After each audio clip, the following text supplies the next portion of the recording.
This is Alan Bush with ADMIS. Seeing stock index futures coming under just a little bit of pressure with the 9 o'clock economic reports coming in a bit on the weak side. We had construction spending a little worse than expected.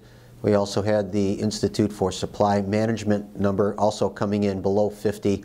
That a bit of a depressing number. We continue to feel that the prospects of easier credit from the Fed has for the most part been fully priced into the market, with futures not responding that well in the last couple of weeks to any bullish news when we did have some better than expected economic reports. So on rallies, I would take that as an opportunity to liquidate longs and get neutral stock index futures, even though there is possibility that the FOMC at their upcoming meeting on September 12th through the 13th could announce a third quantitative easing program. Over in the foreign currencies, there's more talk that the European Central Bank will be buying some of the distressed debt of some member nations. There is a growing feeling that some type of plan will be announced on the 6th. That's when the ECB meeting takes place. However, this seems to be largely factored into pricing as well. We saw the euro currency making a high for the move last week, not able to make new highs this week. We continue to believe that even though there is optimism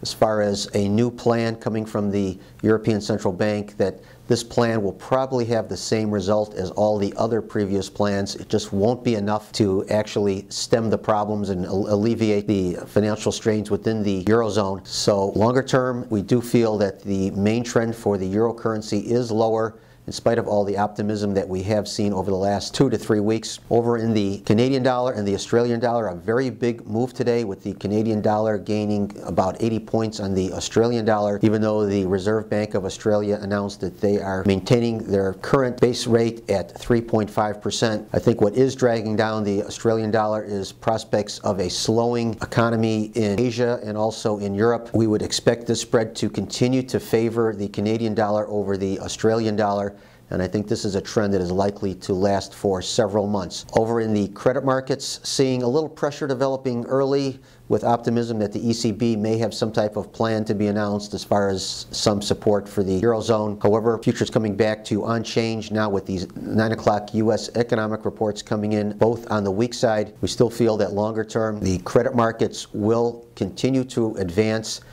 We feel that the long end of the curve will probably outperform the short end, and there is an excellent chance that we will see another test of contract highs in the longer dated Treasury issues. Once again, these are my opinions alone and are not the opinions of ADMIS or Archer Daniels Midland.